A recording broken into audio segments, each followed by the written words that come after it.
So here's a video solutions for the pre-cal rational functions worksheet. This is the first rational functions, not the more rational functions. So first thing you do, of course, is factor, because that makes it easier to find out where the roots are. And I'm going to scale this down a little bit even thinner.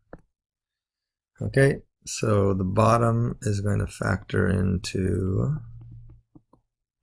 x and x, and looks like maybe 2 and 3, plus 3 and a minus 2. And up here, if I factor out a 2, I'll be left with x squared minus 2x minus 3. That'll factor into 2 times x. It's like a minus 3 and a plus 1. Okay. So remember, the idea is to find out where the roots are. So the roots of the top, so let's just write this right over here, roots of the top are 3 and negative 1. And roots of the bottom are 2 and negative 3. Okay, so the domain is all real numbers except for there's a problem. The problem is divided by 0. So this would be all real numbers except x can't be equal to 2 or negative 3. And then we got to determine what kind of problems those are. Are they asymptotes or wholes? Well, because 2 is a root of the bottom but not the top, it's an asymptote, so that would be x equals 2.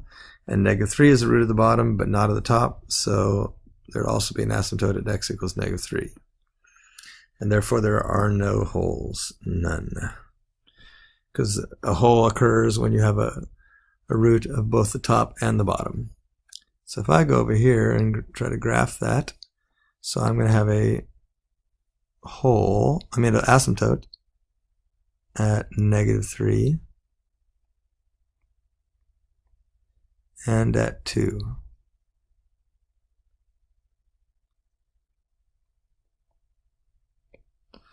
Okay, moving right along, y-intercepts, you can see that if I plug in 0 for x, I'm going to get negative 6 over negative 6, which is 1.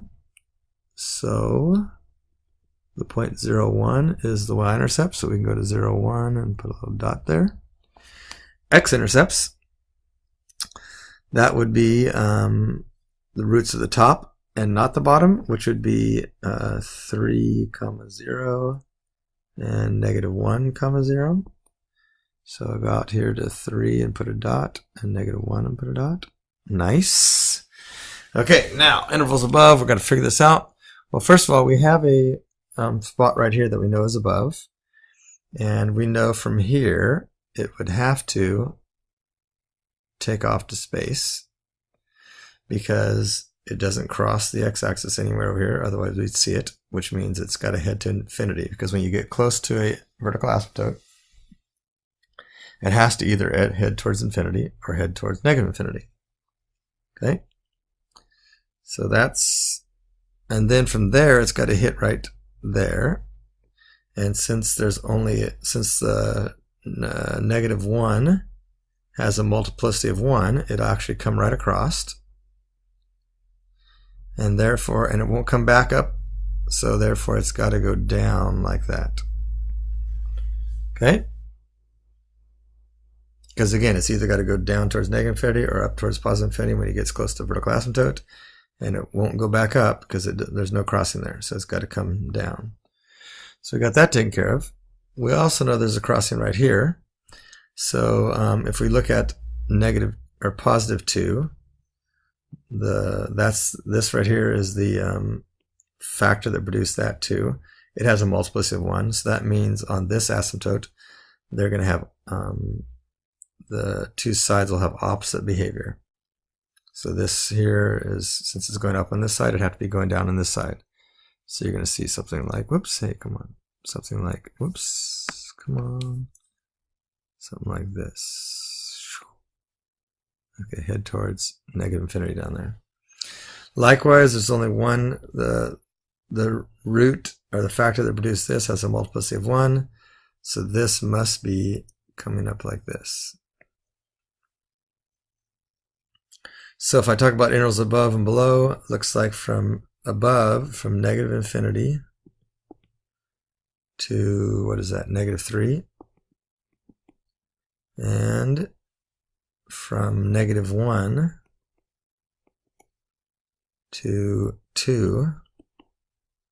And then from 3 on. Intervals below, we're going from negative 3 to negative 1. And from from 2 to 3.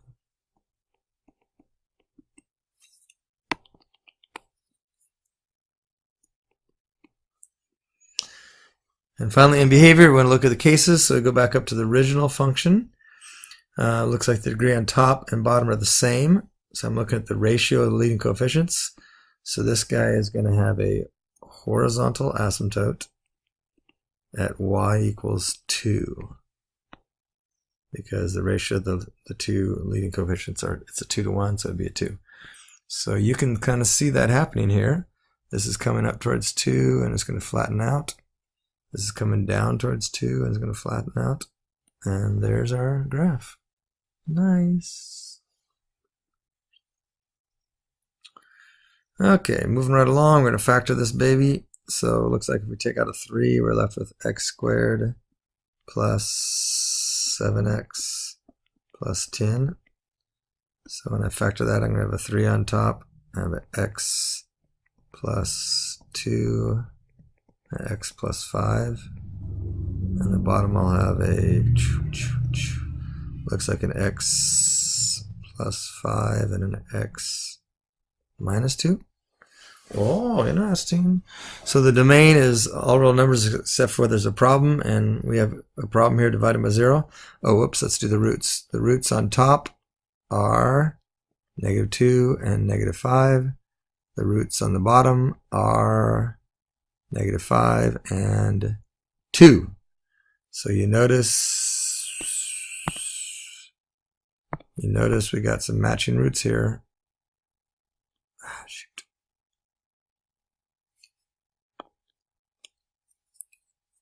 Sorry about that, folks.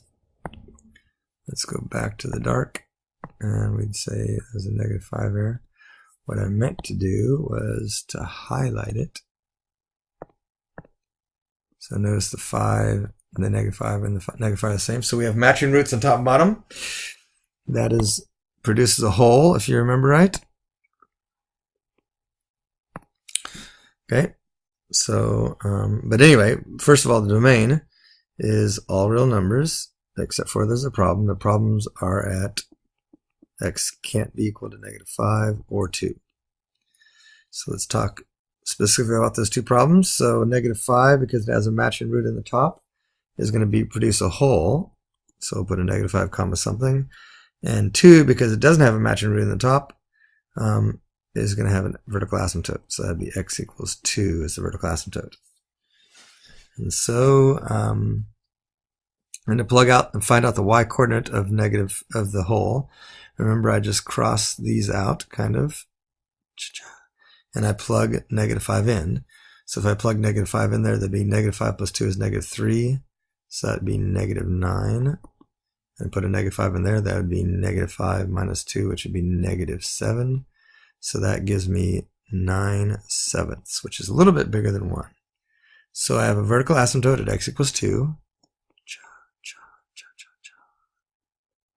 And I have a whole at negative 5 and 9/7. So 1, 2, 3, 4, 5. And right about there-ish. Y-intercept, if we plug in 0 for x, all this stuff disappears. We're left with 30 over negative 10, which would be negative 3.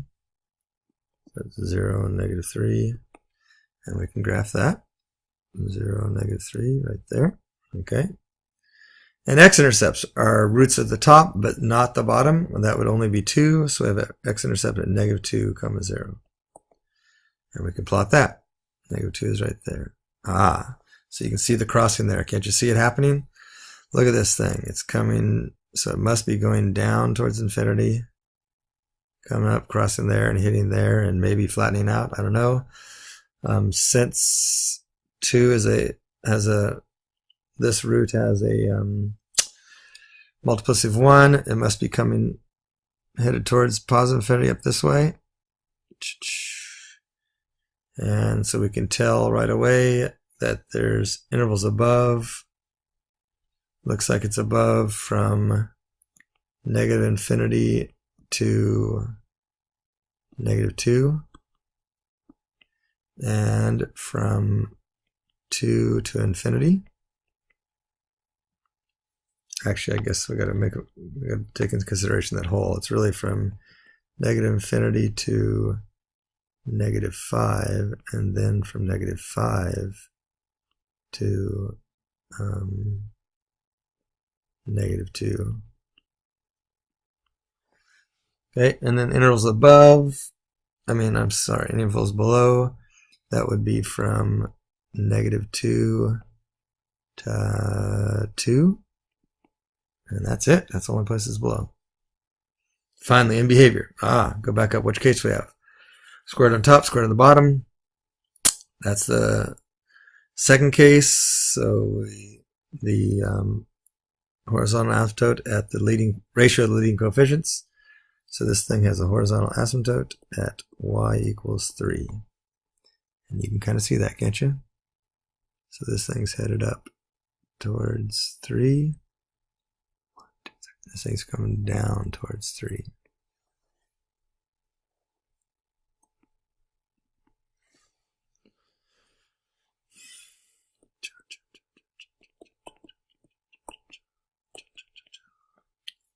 Okay. Here's the next function. We can factor this thing. Well, we can't factor that. Well, factor the top. It just gets 5x squared plus 1. That's not factorable. Interesting. The bottom is x minus 1 and x plus 1. So the domain would be all real numbers, x not equal to 1 or negative 1. And that means, since there's no matching factors on top, there's no or none holes, and the asymptotes would be at x equals 1 and x equals negative 1. So we got an asymptote right there and an asymptote right there. Y-intercepts, that would be negative 5. Negative 5. X-intercepts would be none. That's interesting, huh? Because you can't make the top 0. Oh, sorry. We never did the roots thing. Roots, none. Roots, 1 and negative 1.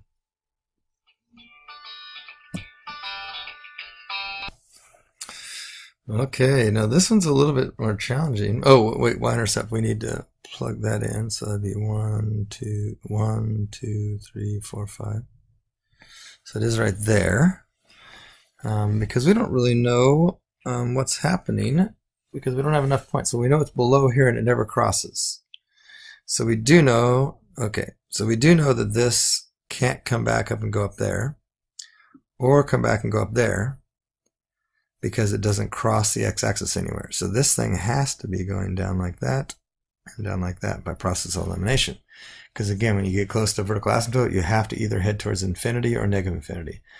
This doesn't have the choice to going towards positive infinity because it would cross there, so it has to go negative infinity on both sides. The asymptote the roots that cause the asymptotes are both have a multiplicity of 1, so that means we're also going to have something coming down from above and coming down from above. Okay? Don't know how far we're out. So, and they'll stay up there.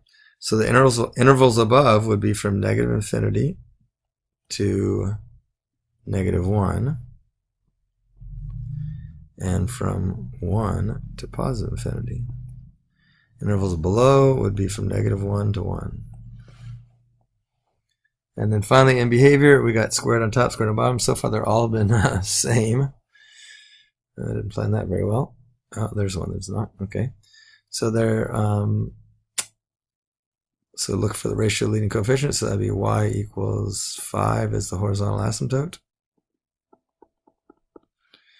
So 1, 2, 3, 4, 5. So it looks like I missed a little bit there. So it's going to come down like that. And it's going to come down like that.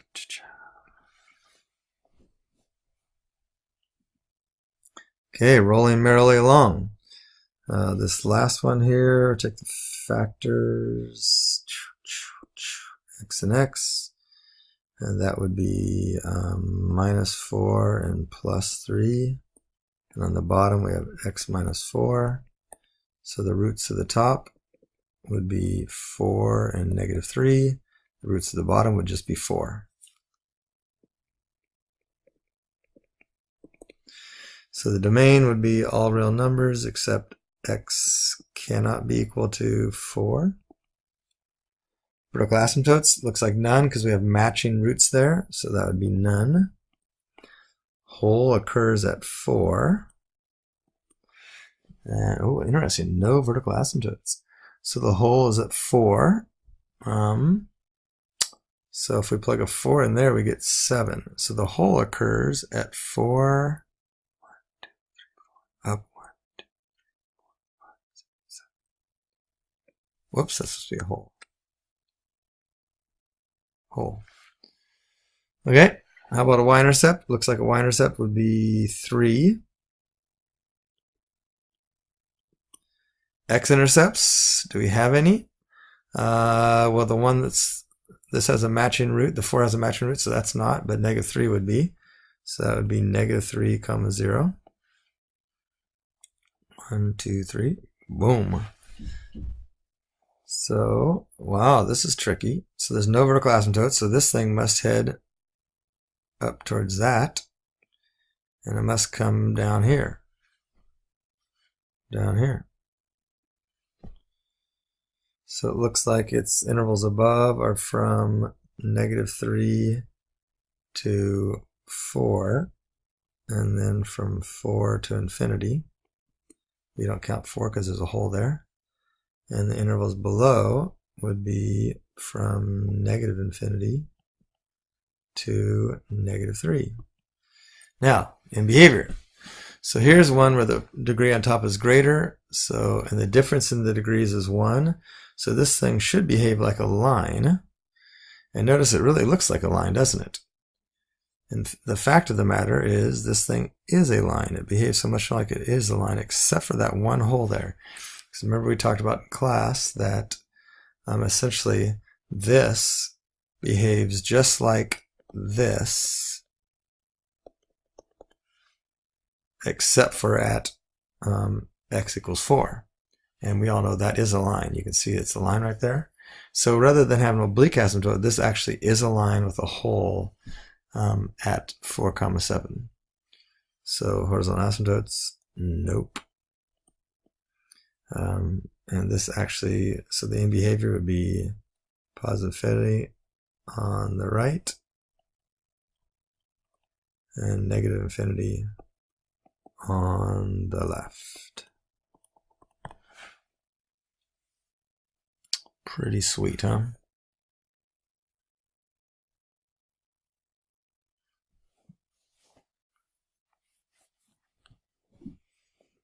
All right. So hopefully a bunch of you are going to watch this. Definitely send me an email if you have any questions. And I'll be making the other, a video of the other rational function worksheet soon. All right.